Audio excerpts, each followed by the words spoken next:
하나님 말씀은 사도행전 9장 10절로 12절 신약성경 201쪽에 있습니다. 다 함께 읽겠습니다. 그때 다메섹에 아나니아라는 제자가 있더니 주께서 환상 중에 불러 이르시되 아나니아야 하시거늘 대답하되 주여 내가 여기 있나이다 하니 주께서 이르시되 일어나 집가로 하는 거리로 가서 유다의 집에서 다소 사람 사울이라 하는 사람을 찾으라. 그가 기도하는 중이니라.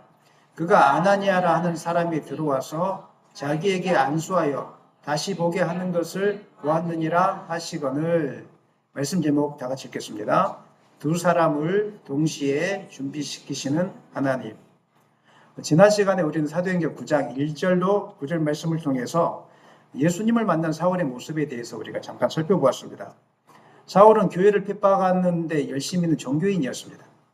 그리고 다메섹 길로 가는 길 가운데 사람들을 잡아다가 가두려고 이렇게 혈기가 왕성해서 가는 길 가운데 하늘로부터 놀라운 빛이 정오 시간에 비쳤죠. 그래서 눈이 멀어지는 사건, 그 시간을 통해서 인생이 완전히 뒤바뀌는 사건들이 있었다는 것을 보게 되었습니다. 사울은 그 시간을 통해서 많은 마음이 교차했을 것입니다. 자신이 그동안 인생을 잘 살아왔다 생각했을 것입니다. 그리고 자신의 혈기가 하나님 앞에 바른 것이라고 이렇게 생각했을 것입니다. 근데 그 빛이 비치는 그 순간에 나의 인생이 잘못되었구나 깨닫게 된 것이죠. 사울아 사울아 주여 니시오니까 나는 네가 박해하는 예수니라. 나는 그동안 주님을 위해서 산다고 믿었는데 그 음성 하나의 말 한마디가 너 인생 잘못 살았다. 너 방향이 잘못됐다. 이 찔림과 같은 그런 음성처럼 들려와서 사울은 그 순간에 주저앉게 되었던 것이죠. 오늘 본문은 이제 그 이후의 사건에 대해서 이제 말씀하고 있습니다. 오늘 본문을 통해서는 하나님께서 한 사람을 어떻게 세워가시는지, 또 사명자로 어떻게 세우시는지, 그 다음에 어떻게 그 속에 놀라운 우리가 알지 못하는 하나님의 섭리가 담겨 있는지 그 부분에 대해서 우리가 좀 말씀을 나누고자 합니다. 사울은 눈은 떴지만 아무것도 보이지 않았습니다. 사람의 손에 이끌려서 다메섹으로 이제 시내 속으로 들어가게 되어집니다. 사흘 동안에 먹지도 못하고 마시지도 못했습니다. 인생의 한순간에 마치 멈춰선 것처럼 느껴졌습니다.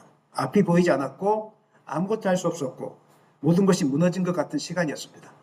제가 이 본문을 묵상하면서 눈을 한번 감고 있어 봤습니다. 아무것도 안 보입니다. 할 게 없습니다. 어떤 분에게 눈이 안 보이시는 분이 어떤 상태입니까? 이렇게 물어봤더니 보이는 것조차 생각할 수 없는 그런 상태라고 이야기하더라고요. 우리는 눈이 보이니까 감으면 뭐가 보이겠다라는 생각을 하지만 시신경이 마비되면 보이는 것조차도 생각이 안 난다고 이런 상황이라고 이렇게 이야기하더라고요. 성경은 그 시간에 대해서 이렇게 기록하고 있습니다. 9장 11절 읽겠습니다. 그가 기도하는 중이니라.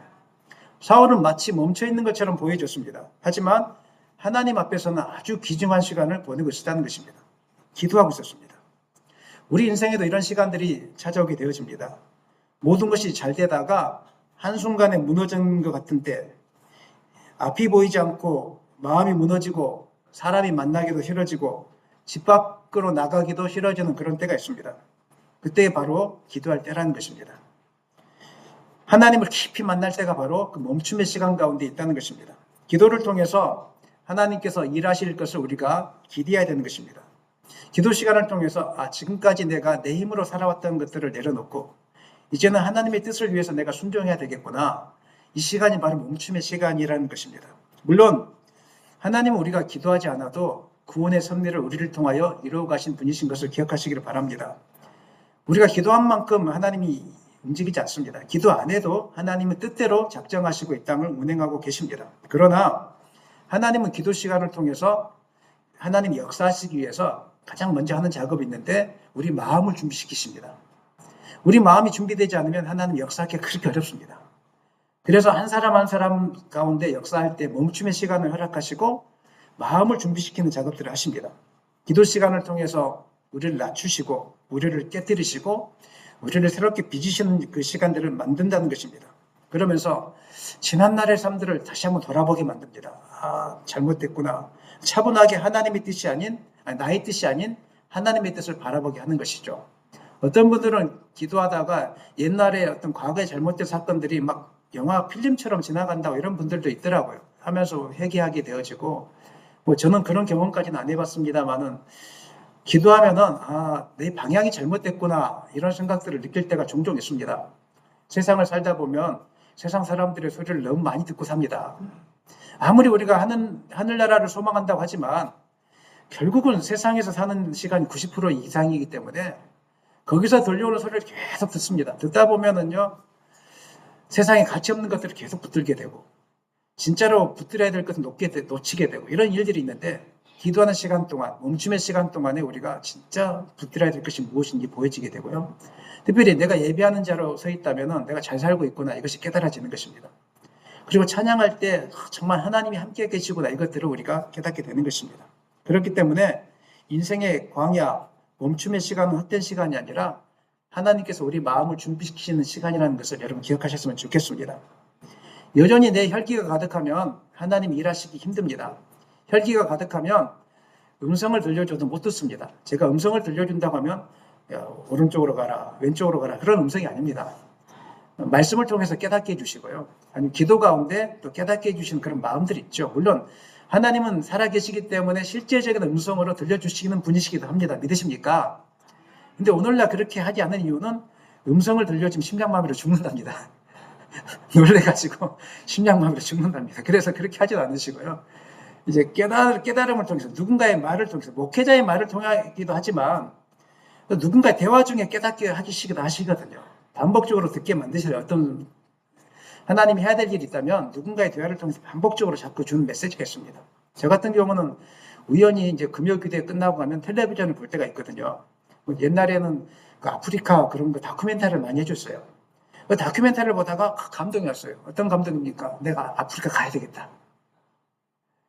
그래서 청년사회 갈 때 아프리카 가야 되겠다 해가지고 그것이 마치 하나님이 저에게 주신 음성 같았어요. 기도하다가 한 번도 가보지 않는 땅을 놓고 기도하는데 어려움들이 많았습니다. 교회에서 허락도 안 해주고 돈도 없었고, 근데 가야 될 것 같았어요. 청년들 데리고. 그 하나님의 음성이니까 그냥 그렇게 기도를 했어요. 그랬더니 하나님이 교회를 다 허락해 주시고 하나님이 헌금도 많이 보내주시고 이렇게 하셔가지고 아프리카 시에라리온, 케냐 이렇게 오래전에 제가 다녀왔습니다. 하나님 그런 마음 줄 때가 있다는 것입니다.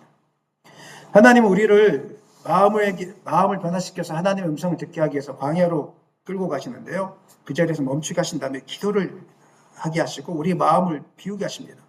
기도 자리에서 나는 죽고 내 안에 그리스도가 사는 삶이 무엇인지를 보게 하시는 것입니다. 다윗을 보십시오. 이미 사울에게 기름 부음을 받았죠. 택함을 받았죠. 근데 바로 왕이 되지 않았습니다. 광야의 시간을 거쳤습니다. 광야의 시간 속에서 배신을 당하고 그 다음에 언제 죽을지 모르는 위기 속에서 하루하루를 버텼습니다. 광야에서 다윗은 충분히 원망의 사람이 될 수 있었을 것입니다. 누구든지 그 원망의 사람이 될 수 있습니다. 하지만 하나님 앞에 깊이 엎드렸습니다. 원망의 사람이 아니라 기도의 사람이 되었습니다. 절망의 사람이 아니라 하나님에 붙드는 사람이 되었습니다. 시편에 있는 그 시편, 다윗이 기록한 대부분의 시편들은 광야에서 기록한 시편들입니다. 주제가 같습니다. 무슨 주제냐면은 하나님만이 나의 신뢰할 분이십니다. 이 핵심 주제가 그겁니다. 다윗의 주제가. 처음에는 하나님 내가 죽을 지경이 이르렀습니다. 나를 다 배신하고 잡아먹으려고 합니다. 어떻게 하면 좋습니까? 하면서 마지막에 고백하는 것이 있는데 시편 18편 2절 읽겠습니다. 여호와는 나의 반석이시요 나의 요새시요 나를 건지시는 이시요 나의 하나님이시요 내가 그 안에 피할 나의 바위시요 나의 방패시요 나의 구원의 뿌리시요 나의 산성이시로다. 이 고백이 여러분의 고백이 되기를 소망합니다. 다윗은 광야에서 버려진 시간이 아니라 멈춤의 시간이 아니라 하나님의 뜻을 만나는 시간, 하나님의 뜻을 깨닫는 시간, 하나님과 깊이 교제하는 시간을 갖기 시작했다는 것입니다. 그래서 다윗은 인간 왕이 아니라 하나님만을 철저히 신뢰하는 신실한 왕으로 거듭났다는 것입니다. 이런 멈춤의 시간을 통과했던 바울도 나중에 똑같은 고백을 하게 되어집니다. 갈라디아서 2장 20절 읽겠습니다. 내가 그리스도와 함께 십자가에 못 박혔나니 그런즉 이제는 내가 사는 것이 아니요 오직 내 안에 그리스도께서 사시는 것이라. 이제 내가 육체 가운데 사는 것은 나를 사랑하사 나를 위하여 자기 자신을 버리신 하나님의 아들을 믿는 믿음 안에서 사는 것이나. 이 고백은 쉬운 고백이 아닙니다. 사실은 하나님 안에서 내가 십자가에서 완전히 끝난 사람이다. 죽은 사람은 말을 못합니다. 죽은 사람은 자기 뜻대로 살지 못합니다. 죽은 사람은 옆 사람이 시킨 대로 가만히 있어야 됩니다. 십자가에서 완전히 죽임을 당한 사람들은 자기 뜻대로 살지 않습니다. 하나님이 이끌리시는 대로 삽니다. 내가 먹고 싶은 대로 먹지 않습니다. 하나님이 주신 만큼만 먹습니다. 내 꿈도 많고 내 소망도 많고, 우리도 건강할 때 꿈도 소망도 많지 않습니까? 사실은 이루고 싶은 게 많죠. 제가 점쟁이는 아닙니다만은 여기 계신 분들 보면은 이루고 싶은 꿈이 많죠. 소망이 많죠. 그래서 그 꿈 하나가 이루어지면 그렇게 기뻐합니다. 그런데 십자가에 못 박힌 사람은 그 이 땅에 꿈을 꾸지 않습니다. 그것보다 더 큰 꿈이 있다는 걸 알기 때문에, 하나님 나라에 그 비전이 있다는 것을 알기 때문에, 그것이 얼마나 큰 기쁨인 줄 알기 때문에 이 땅에서 무엇을 얻었다고 기뻐하고 무엇을 잃었다고 슬퍼하고 하지 않습니다.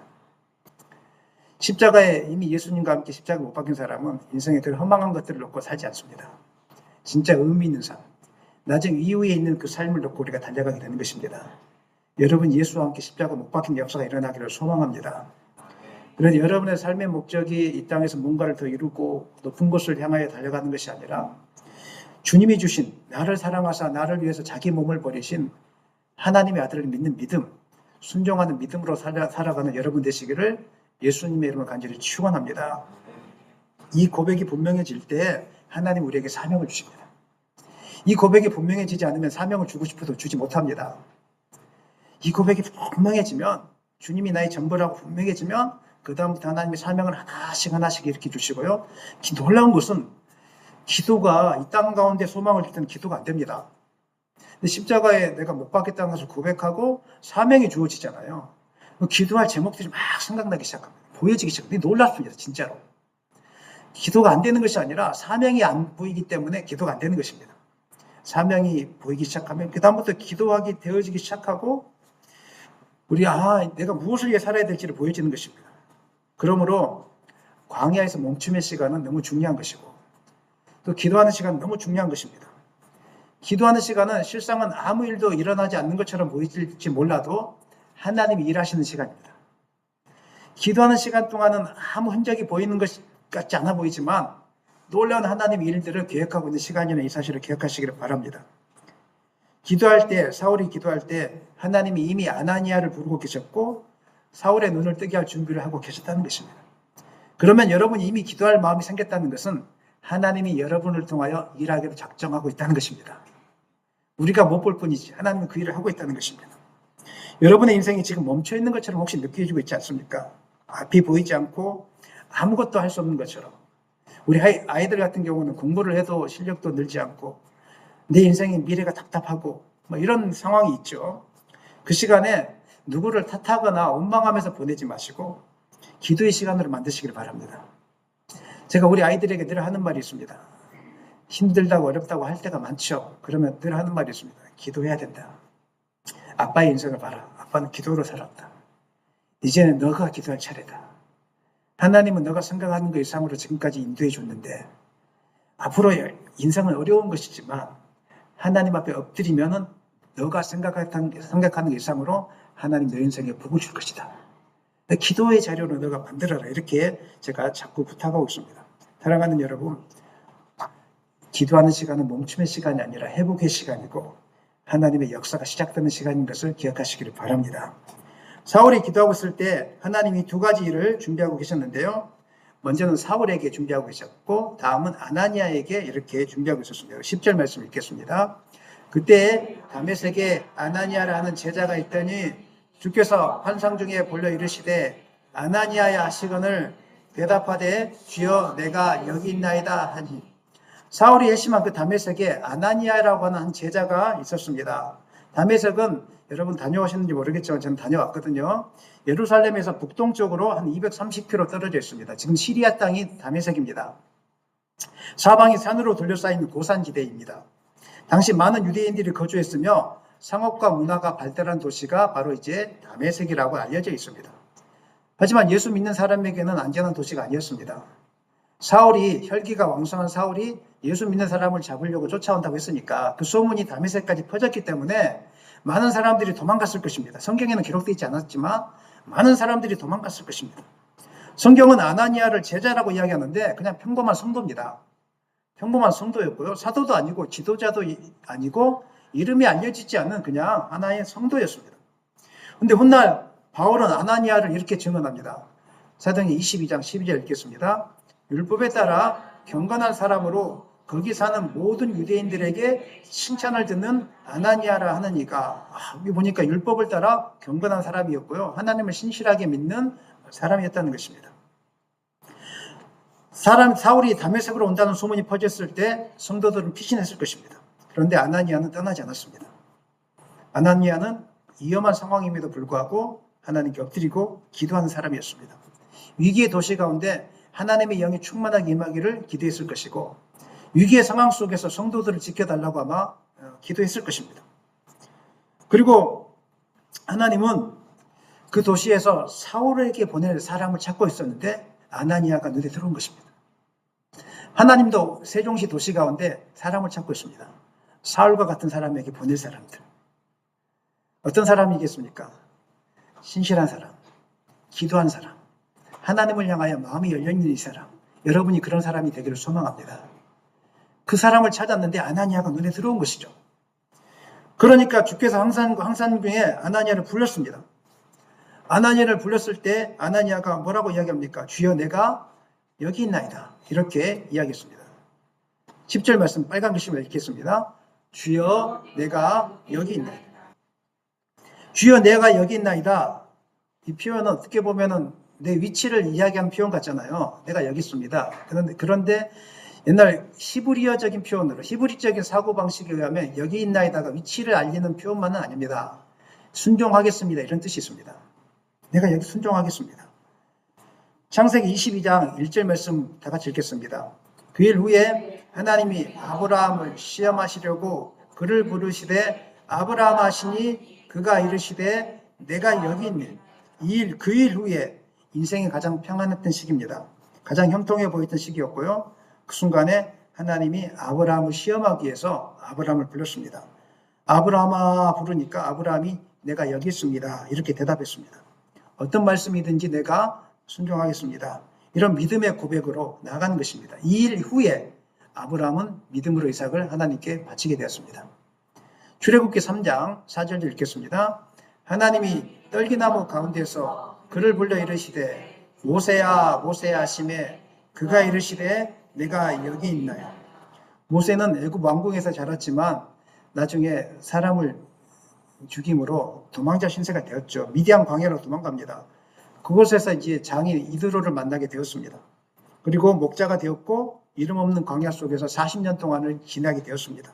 꿈과 사명이 마치 다 사라진 것처럼 보였습니다. 그때 하나님이 호렙산에서 떨기나무 가운데 나타나십니다. 모세야 모세야. 그때 모세가 뭐라고 대답한다고요? 내가 여기 있나이다. 주님 제가 여기 서 있습니다. 위치를 나타내는 것이 아니라 주님 제 자신을 이제 내어놓겠습니다. 주님이 원하시면은 말씀하십시오. 내가 다 듣겠습니다. 이 고백이 바로 내가 여기 있습니다. 이런 뜻이라는 것입니다. 성경을 보면은 하나님 많은 사람들을 불렀습니다. 누구야 이렇게 불렀는데요. 내가 여기 있나이다라고 대답하는 사람은 많지 않았습니다. 어떤 사람들은 하나님이 부르실 때 두려움 때문에 못 듣는 척했습니다. 어떤 사람들은 너무 많은 계산을 하다가 하나님의 뜻과 상관없는 길을 갔습니다. 어떤 사람들은 바쁘다는 핑계로 하나님 여기 있습니다 말을 하지 못했습니다. 어떤 사람들은 자기 계획이 많아서 이 응답에 내가 여기 있습니다 이 말을 하지 못했던 것입니다. 그러나 아브라함은 형통한 순간에도 하나님 앞에 섰습니다. 그리고 모세는 인생이 끝났다고 하는 그 자리에 하나님 앞에 섰습니다. 순종했습니다. 아나니아는 사람을 잡으러 오는 그 사울이라는 그 사람이 누군지 알고 있거든요. 조금 뒤에 읽어보면 그 소식을 들었음에도 불구하고 하나님 앞에 순종하기로 내가 여기 있습니다. 하나님 내가 여기 있습니다. 이렇게 대답을 했다는 것입니다. 하나님은 완벽한 사람을 찾지 않습니다. 하나님은 능력이 많은 사람 부르지 않습니다. 하나님은 실수가 없는 사람을 찾지 않습니다. 하나님이 원하시는 사람은 말씀 앞에서 부르실 때 응답하는 그 사람을 하나님은 오늘도 찾고 계시는 것입니다. 자기 자신을 기꺼이 내어줄 수 있는 사람, 하나님이 부르실 때 기꺼이 내어줄 수 있는 사람, 이 사람은 지금도 찾고 계시고 그 사람을 통해서 하나님은 일하고 계시는 것입니다. 하나님께 쓰임받는다고 생각하면 대부분 사람들이 이제 부담을 많이 느낍니다. 그래서 안 하려고 합니다. 뭐 선교사로 가면은 무섭잖아요. 목회자로 가면 저도 안 하려고 했거든요, 사실은. 안 하려고 하다가 된 건데, 근데 그 길이 겉으로 보기에는 힘들 뿐이지, 실상은 힘든 길이 아니고요. 실상은 능력을 경험하는 길이고, 아멘 한번 해주면 감사하겠습니다. 실상은 은혜를 경험하는 길이고, 실상은 평범한 길을 걷는 사람들보다 하나님의 살아계심을 수없이 경험할 수 있는 그 길이 바로 하나님의 부르심에 응답하는 길이라는 이 사실입니다. 그래서 실제적으로 하나님의 응답에 부르심에 응답했던 분들은 자기가 했던 수고를 수고로 여기지 않습니다. 오늘도 이제 음식을 해오신 분이 계시는데 수고롭다고 하지 않습니다. 제가 볼 때 너무 수고로운 것 같은데 어떤 응답인지 모르겠지만 하나님의 부르심 앞에 주여 내가 여기 있습니다 하면서 계속 반찬을 만드시는 거예요. 오늘 꼭 드시고 가시기를 바랍니다. 하나님의 응답입니다. 여러분 드시고 가시겠습니까? 예, 주님 내가 여기 있나이다. 부르심 앞에 계속 하는데 이걸 수고로 여기지 않으시고요. 기쁨으로 여기는 것입니다. 하나님의 부르심 앞에 응답하면은요, 예배를 드리는 거 기쁨으로 여깁니다. 기도하는 거 그렇게 힘들지 않습니다. 기뻐합니다. 너무 기쁩니다. 그리고 우리가 선교지에 가십시다. 이게 부담이 되지 않습니다. 너무 기쁨이 여깁니다. 첫발 떼는 것은 누구든지 어렵습니다. 힘듭니다. 아무리 하나님이 불러주셔도요, 첫발을 떼는 건 크게 어렵습니다. 아나니아도 하나님 앞에 이야기하잖아요. 뒤에 보면은 사울이 정말 못된 놈이라고 자꾸 이야기하는데 첫발은 어렵습니다. 첫발만 떼고 나면은 그 다음부터 너무 신이 납니다. 하나님께 순종하기를 원합니다. 하나님께 순종하기를 원합니다. 초대교회 성도들이 그랬습니다. 첫발은 어려웠지만 복음을 증거하다가 매를 맞고 감옥에 갇히고 박해를 받았습니다. 겉으로 볼 때 저 사람들 큰일 났다. 저 사람들 이제 우울증에 걸리겠다. 인생 끝났다. 이렇게 생각할지 모르겠습니다. 그러나 그 사람들은 그렇게 얘기하지 않았습니다. 사도행전 13장 52절 읽겠습니다. 제자들은 기쁨과 성령이 충만하다. 매맞고 조롱당하면 주눅들어야 되잖아요. 그러나 하나님 말씀에 주님 내가 여기 있습니다. 순종했던 사람들은 기쁨과 성령이 충만한 역사가 있었다는 것입니다. 뿐만 아닙니다. 자기의 것을 나누면 부담스럽잖아요. 여러분 거 내어놓는 거 부담스럽지 않습니까? 부담스럽잖아요. 헌금하는 것도 부담스러울 수 있고 아니면 누구를 도와준다는 것도 부담스러울 수 있거든요. 하지만 하나님의 부르심 앞에 순종하면은 이게 기쁨이 되어집니다. 사도행전 2장 44절로 45절 읽겠습니다. 믿는 사람이 다 함께 있어 모든 물건을 서로 통용하고 또 재산과 소유를 팔아 각 사람의 필요를 따라 나눠주며 억지로 나눠주는 것이 아니라 기쁨의 나눔이었습니다. 공통적인 사실, 성령이 우리 가운데 충만하게 임했을 때 공통적인 사실은요, 자기 것을 여기지 않습니다. 내어주는 것이 기쁨이 되어집니다. 여러분 그런 단계까지 나가기를 소망합니다. 서로 섬기려고 하고 나눠주려고 하고 자기 걸 내어놓으려고 하고 이런 일들이 그 가운데 충만하게 넘쳐난다는 것입니다. 사람들이 볼 때 영적인 눈이 열려지지 않는 사람들이 볼 때는 왜 그렇게 손해보는 일을 해? 이렇게 말할 수 있습니다. 손해보는 것 같습니다. 실제로. 하지만 내어놓는 그 순간에 기쁨이 충만할 뿐만 아니라 하나님이 채워주십니다. 채워주심을 바라고 하는 건 아닌데 놀랍게 하나님이 역사하십니다. 사도 바울은 빌립보에서 반복적으로 이렇게 이야기합니다. 읽겠습니다. 주 안에서 항상 기뻐하라. 내가 다시 말하노니 기뻐하라. 바울에서 쓴 편지가 에베소서, 빌립보서, 골로새서잖아요. 옥중서신이라고. 근데 바울은 기뻐하라 이렇게 이야기하고 있어요. 여러분 마음이 여러분 자신이 우울한데 상대방에게 기뻐하라 할 수 있습니까? 진짜 기쁨이 있는 사람만이 할 수 있는 말이에요, 이게. 나는 힘든데 기쁨이 충만하면 걱정 마. 걱정만 아무나 못 하거든요. 걱정만은요, 인생을 살아보면서 이게 인생이 무엇인지를 아는 사람이 자녀들에게 걱정하지 마 이렇게 말해줄 수 있어요. 저도 인생을 살아보면서 이게 공부한 대로 되는 게 아니더라고요. 인생이라는 게 실력대로 되는 게 아니더라고요. 하나님의 손에 달려있더라고요. 그래서 아이들에게 걱정하지 마 이 말이 나오더라고요. 여러분의 입술 속에서 그런 말이 나오기를 소망합니다. 아이들에게 옆에 분에게 축복하시죠. 걱정하지 마세요. 네, 걱정하지 마세요. 이렇게 축복했으면 좋겠습니다. 세상에서 가장 황홀한 일, 가장 보람되고 의미 있는 일은 하나님께 쓰임받는 것입니다. 왜냐하면 이 일은 겉으로는 힘들어 보여도 쓰임받기로 작정하면 순종하면 하나님이 성령의 능력을 주세요. 은사를 주세요. 놀라운 역사를 하세요. 그러니까 너무 황홀한 기쁨이 넘쳐나는 거예요. 제가 왜 전국적으로 이렇게 아프신 분들 찾아다니면서 신방하겠습니까? 가면은 하나님이 역사하시거든요. 가면 하나님의 살아계신 증거들이 있거든요. 가면은 영적인 사건들이 벌어지거든요. 기쁨, 황홀한 기쁨은 이루 말할 수 없는 것입니다. 사랑하는 여러분, 이 기쁨이 여러분과 충만하기를 원합니다. 하나님 앞에 주님, 내가 여기 있습니다. 이렇게 고백함으로 이 기쁨이 올 한 해 동안에 여러분과 충만하기를 예수님의 이름으로 간절히 축원합니다. 하나님은 아나니아만 준비시킨 것이 아니라 사울도 준비시키고 계셨습니다. 사울은 다메섹에서 사흘 동안 금식하며 기도하고 있었습니다. 회심은 있었지만 눈이 멀어서 앞을 볼 수가 없는 상황이었습니다. 아무것도 할 수 없는 상황이었습니다. 미래가 보이지 않았습니다. 근데 하나님은 사울을 그냥 기도만 하게 내버려 두지 않으시고 사울에게 미리 보여주셨는데요. 9장 12절 말씀 읽겠습니다. 그가 아나니아라는 사람이 들어와서 자기에게 안수하여 다시 보게 하는 것을 보았느니라 하시거늘. 놀라운 일 아니겠습니까? 성경을 자세히 읽지 않고 넘어가신 분은 이 사건이 있었다는 것을 몰랐을 것입니다. 사울이 기도할 때 아나니아라는 사람이 들어와서 환상 중에 사울에게 안수하여 다시 보게 하는 것을 본 거예요. 하나님이 이것을 보게 하신 거예요. 놀랍죠? 하나님이 아나니아도 준비하고 계실 때만 이미 사울에게 가서 이런 일이 있을 것이라고 환상 중에 기도하는 가운데 보여주신 거예요. 그리고 같은 시간에 다메섹 같은 도시에 있었던 아나니아를 부르셨어요. 그리고 하나님은 아나니아에게 이름, 주소, 그 사람의 상태까지 정확하게 이야기해 주십니다. 9장 11절 읽겠습니다.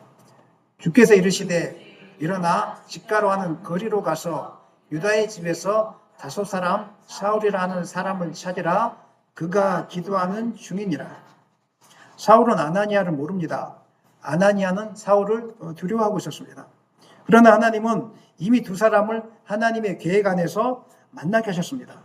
사울은 환상 중에 아나니아라는 사람이 올 것이다 말씀 주셨고, 아나니아는 또 환상 중에 사울에게 가라 이 명령을 받은 것입니다. 하나님은 동시에 성령을 통해서 이렇게 동시에 일하고 계셨던 것입니다. 이것이 바로 교회가 이루어지는 모습이고 성령이 역사하는 모습입니다. 사도시대처럼 지금 환상으로 주님이 이렇게 말씀하시는 경우는 극히 드뭅니다. 제가 조금 전에 말씀드렸지 않습니까? 환상으로 보여주면 여러분 기절해서 심장마비로 빨리 하늘나라 가기 때문에 그렇게 하진 않으시고요. 여러 가지 다양한 방법으로 이제 해주시는데, 하지만 같은 방식으로 일하세요. 하나님은 성령을 통해서 누군가의 감동을 먼저 주세요. 또 누군가는 만남의 자리를 열어주시고요. 누군가는 섬길 기회를 허락해 주시고, 누군가는 도움을 받을 준비를 시켜주시는 분이 바로 하나님이세요. 여러분 도우시는 분은 아시겠지만 내가 도움을 주려고 해도 상대방이 마음을 닫고 있으면 못 도와줍니다. 도움은 생각보다 어렵습니다. 나는 준비해서 도와주려고 하는데 상대방이 안 받으려고 하면은 굉장히 애매한 관계가 되어집니다. 저는 그래서 도울 때 많이 기도하거든요. 도울 때 많이 기도합니다. 하나님, 선교사님을 도울 때도 많이 기도하고, 그래서 정말 기쁨으로 받을 수 있도록. 그런 놀라운 것은 성령이 준비시키시잖아요. 그럼 기쁨으로 서로가 역사하기 시작합니다. 이게 하나님의 뜻 가운데 이루어진 역사하는 방법들인 것입니다. 저희 교회가 세워지는 과정도 마찬가지였습니다. 제가 세종에 내려오기 전에 이곳에서 마음을 가지고 목사님이 오셨으면 좋겠다라고 기도했던 한 가정이 있었습니다. 아시는 분 아시겠지만 한 가정이 있었습니다. 저는 모르고 있었습니다.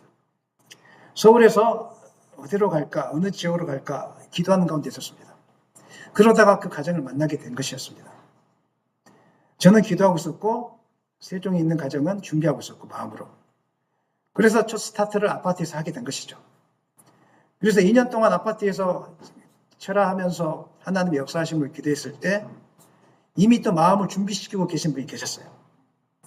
그래서 하나님은 이미 상가교회를 준비하고 계셨고, 상가교회를 돈이 없었는데 하나님이 또 돈을 주실 분도 마련하고 계셨고, 그분을 통해서 상가교회에 들어가게 되었고, 또 그 가운데 기도하는 가운데 가다가 우리 권사님 만나게 되었죠. 권사님과 아무도 안 나오는 그 예배당에서 새벽 기도를 같이 2명, 3명이서 같이 그냥 둘이서 계속 새벽 기도를 하다가 그 시간들을 보냈었고, 권사님과 또 기도하는 가운데 또 누군가를 계속 보내주셨고, 여러분이 사실은 작은 교회에 온다는 거 쉽지 않습니다. 제가 알고 있습니다. 굉장히 어려운 일입니다. 쉽지 않은데 그 발걸음에 여러분이 순종하니까 하나님이 이 교회를 이루어가고 있는 것입니다. 이 놀라운 섭리인 것입니다. 누군가의 눈물의 기도 이외에 누군가의 순종의 발걸음을 통해서 하나님은 지금도 일하고 계신다는 사실입니다. 사랑하는 여러분, 하나님의 일은 이렇게 연결되어 있는 것입니다. 우리는 하나님 어디 계십니까? 라고 물을 수 있을지 모르겠습니다. 그러나 여러분의 발걸음은 이미 하나님이 일하고 계신 증거인 것입니다.